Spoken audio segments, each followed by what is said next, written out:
I load the dishwasher wrong on purpose. Bowls tilted the way he hated, knives facing up, the big pan blocking the spray arm. I don't correct it. I close the door before I can. The kitchen sounds wider now. The hum of the refrigerator stretches out without interruption. No footsteps behind me, no quiet throat clearing from the doorway. Just the click of the cycle starting and water rushing in like it owns the place. I thought the silence would bruise, that it would press against my ears until I couldn't stand it. But it doesn't. It feels organized, like someone finally alphabetized the air. That's the part that unsettles me. His shoes are gone from the mat. The dent in the couch cushion is slowly lifting. Even the hallway looks straighter, like it doesn't have to bend around him anymore. I lean against the counter and listen to the water churn. It sounds efficient, like it knows exactly what it's doing. I remember the night he told me. He said he needed honesty. Paused, checked my eyes like he could measure forgiveness there. His hand brushed the edge of the table, then retreated, rehearsed. I noticed. Before the words left his mouth, I saw the overnight bag tucked behind the coat rack, not fully zipped, but neat, like a rehearsed escape. He cleared his throat, shifted weight from one foot to the other, glanced at the door, and then back at me, eyes careful, calculating. Every movement was a rehearsal, a silent choreography I wasn't supposed to notice. He listed reasons, precise and tidy, each one delivered as though it had been edited, trimmed, polished. He expected sympathy, maybe even gratitude for his candor. I listened, quietly, my own hands folded on the counter. Nothing moved except my eyes. I catalogued him, his tone, the way he lingered over certain phrases. There was a rhythm to the betrayal, like a metronome ticking toward a finale. I didn't cry, I didn't shout, I just watched the precision of someone practicing their own absence. The night stretched long, measured not by seconds, but by the exact weight of his words.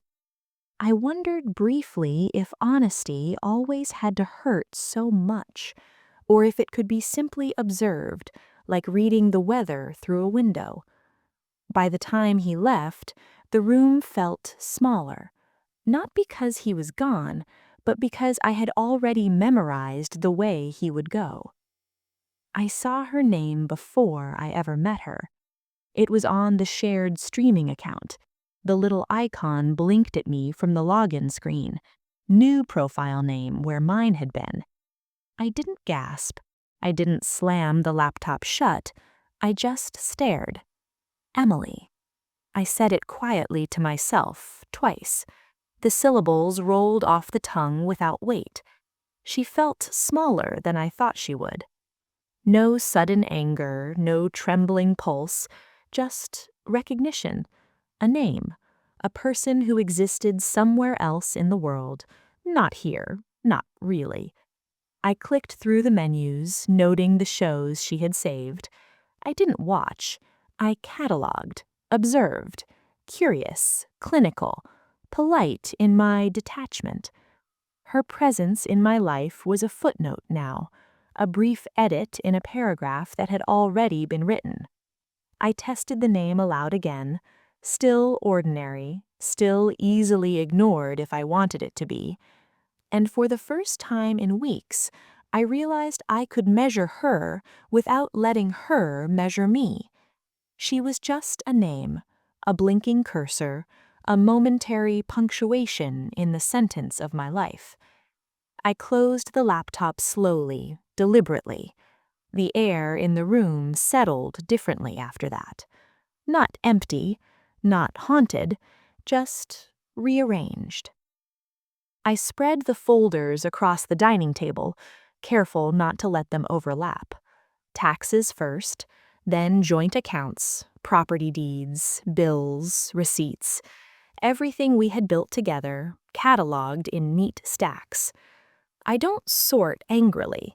I don't mutter or slam. My hands move deliberately, almost ritualistically. Each paper I touch reminds me that someone trusted me to keep track of it all. He trusted me more than he realized. A ledger line off by a few cents catches my eye. A missed payment note tucked behind a utility bill. Small mistakes, nothing catastrophic, but they speak volumes. They whisper of assumptions he made, assumptions that I would always clean up after him, cover for him, notice what he didn't. I lean back and study the table, scanning each column, each signature, each number. The patterns start to form. Where he depends on me, where he skimmed, where he ignored. I notice the gaps, the blind spots. Grief had been quiet, a constant background hum. But here, among the numbers and forms, grief turns into clarity. It sharpens, it aligns. Suddenly, the past few weeks feel less like a wound and more like a blueprint. I don't yet decide what I will do. I don't mark, don't highlight, don't correct. I simply understand, see the structures, the dependencies, the vulnerabilities he left behind without knowing. Each folder becomes a map, each entry a coordinate. I feel a pulse of energy I didn't expect. Calm, controlled, precise. Knowledge is different from anger. It doesn't burn, it builds. By the time I finished the last receipt, I know the terrain, the mistakes he made, the over-reliance he never acknowledged. And in that quiet understanding, a subtle thought begins to form. Timing can be everything. I pushed the stacks back neatly, all edges aligned. Nothing is altered, nothing is missing, just measured. He called 2 nights later. Dinner, he said, to talk logistics, like it was a favor. I agreed. The restaurant smelled familiar, wood polish and lemon from the bar. He arrived early, neatly dressed, tie straight, hair combed the way I knew he liked. He smiled, a practiced one, as if he believed this could smooth everything. He over-explained. Account balances, bills, shared responsibilities. Each sentence carefully phrased to make him seem fair, generous, reasonable. I nodded, asked clarifying questions, precise, neutral, not challenging, not soft, just deliberate. He assumed I was still reeling, that I would stumble over words, that I would be too stunned to notice the tiny gaps, the inconsistencies in his speech. I let that assumption breathe. I let it live. I listened to the rhythm of his voice, cataloged the slips he didn't know he was making, the way he paused before certain words, as if double-checking that I would nod politely. I drank my water slowly, swirled it in the glass, counted seconds between his sentences. No accusation, no anger, only observation. By the time dessert arrived, I realized I didn't need confrontation to feel power. I only needed patience, attention, and silence that wasn't empty, silence that was measured. I spread the separation agreement across the table, edges lined up like a battlefield map, each page crisp, each clause weighted. I read slowly, deliberately, noting what he had missed in his rush to be fair. There was a line he skimmed, a subtle shift in wording about shared business equity, about future liabilities. Nothing dramatic, nothing flashy, just enough that if he acted assuming freedom, he would stumble. I don't correct him. I don't highlight or call his attention to it. I let him live in his assumptions. Let him operate under the illusion that everything was as he imagined it, simple, clean, uncomplicated. Timing matters more than fury. I understand that now. Each delay, each careful pause before signing is not indecision, it's strategy, patience made tangible.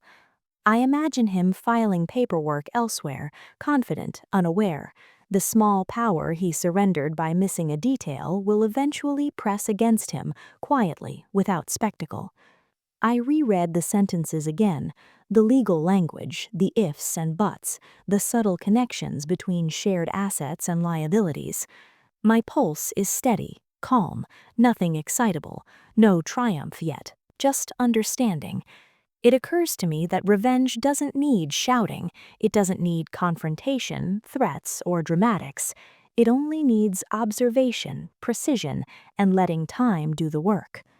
I signed the first document, the ink dry and final, not for him, not to punish, but to activate the mechanism already in place. The rest will follow its course without interference. By the end, I lean back in my chair and breathe, the quiet satisfaction of knowledge filling a space anger once did. I have not moved pieces, I have only waited. And somewhere in the predictable future, his oversight will meet reality, silently, inevitably. I close the folder. The papers are aligned, nothing seems altered, yet everything has shifted. I scheduled the house appraisal myself, not to stall, not to fight, just to make sure the numbers matched reality. He expected resistance, expected me to plead, argue, beg even. He didn't know I had already stopped wanting the house. I wanted precision, closure measured exactly. The appraiser walked through each room while I lingered in the hallway, detached. I answered questions plainly, without hint of sentiment. The scratches on the floor, the faded paint, all noted, all weighed. He hovered near the kitchen, shifting uneasily like he thought I would suddenly change my mind. I didn't. I insisted the appraisal reflect my documented contributions, the investments I had made, the sweat I had poured in silently for years. Everything was calm, nothing theatrical, just fact, observation, accountability. I noticed the way he tightened his jaw when the appraiser noted the equity I had accrued. Small, quiet shock, not anger, not accusation, recognition of something he hadn't accounted for. I walked through the living room one last time with the appraiser, cataloging details in my head, not for nostalgia, for accuracy, for order, for the satisfaction of structure. By the time the appraisal report was finalized, I understood that the house itself was no longer the point. It was the proof, undeniable, documented, immovable. I handed the report to him without comment. He read it, brow furrowed, silent. I smiled faintly to myself, a detached amusement, nothing loud, nothing messy, just inevitable. The phone rang mid-morning. "Miss Carter?" The voice was crisp, professional, his lawyer. I settled into the chair by the window, feet crossed, coffee untouched. "Just reviewing the documents," the lawyer began, polite, measured. Then something shifted, a slight pause. "Well, it seems the clause regarding shared liability and retained equity does apply in this case." I said nothing at first, just listened, let the silence stretch, let it carry its own weight. "Yes," I murmured finally, almost bored. "That matches my understanding." No emphasis, no triumph, just confirmation. I could hear the subtle tightening in the lawyer's voice. He was surprised, slightly defensive, as if realizing he hadn't expected this outcome. "Of course," I added quietly, "everything is as written in the agreement. Nothing illegal, nothing dramatic, nothing to accuse him with, just the exact wording applied precisely at the right time." I could imagine him somewhere confidently planning his next move, unaware that the structure he ignored had already begun to press against him. The lawyer thanked me, ending the call. I placed the phone down.